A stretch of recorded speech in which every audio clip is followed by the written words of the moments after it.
Regardless how successful Joe is, this setup is definitely impressive, and I can see the passion for his occupation reflect into the setup that he has built.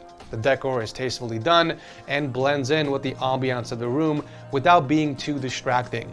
He's also not afraid to personalize it with some of his hobbies.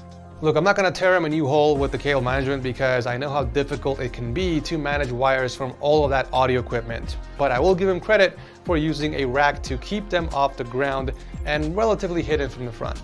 Now the PC powering it all is a beautiful custom chrome hardline build. We got the i9 13900K that's paired with the Gigabyte RTX 4090 and 192 gigs of RAM. Wow, a worthy beast to power a badass setup. Thank you, Joe, for finally coming on the show. Ladies and gents, we are ending off the episode with a bang. Zach, who's an HVAC tech from Arizona, has built himself the ultimate drifting car inspired setup.